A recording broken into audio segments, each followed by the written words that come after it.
You can't solve a problem if you make yourself smaller than it.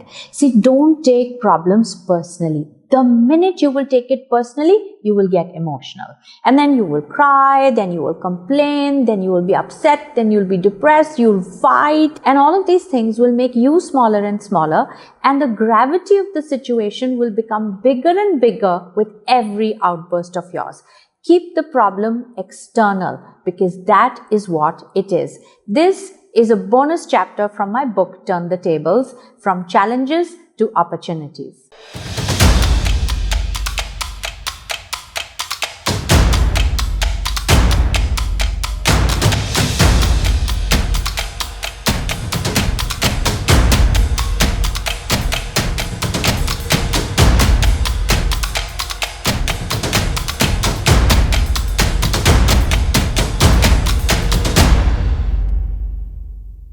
So ultimately, what is the objective? The objective is that you want to solve the problem. And how does that happen?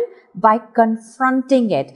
And confront especially means that you can see something in front of you because it is external.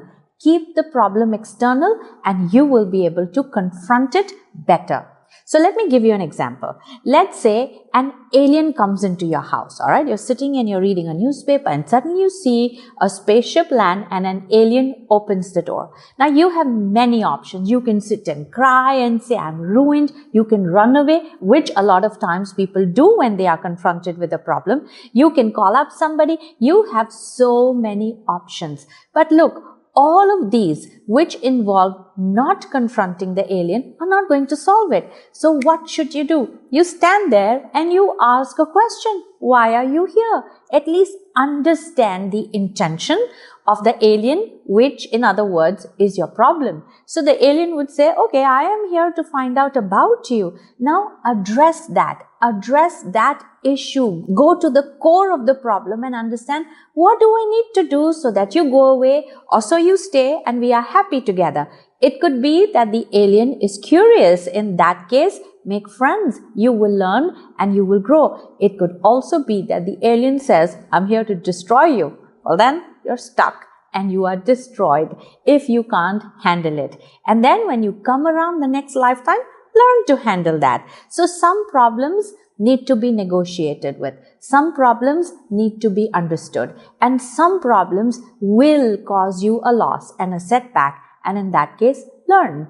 Let me give you another small example. I was driving the other day and in front of me there was this big, that tempo truck, and it was obstructing my sight. So what happened was the traffic light from green to orange went to red and I didn't see it. In front of me, the truck was rolling and I drove behind it. And guess what happened on the other side of the road?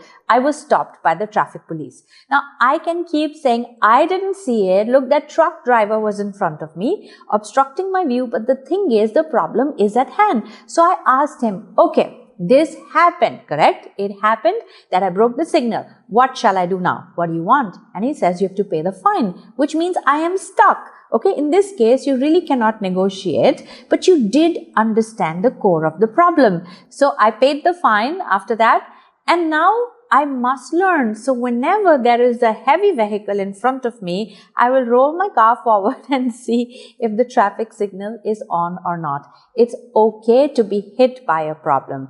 But to be hit constantly means not learning. To be hit again means you have not confronted it.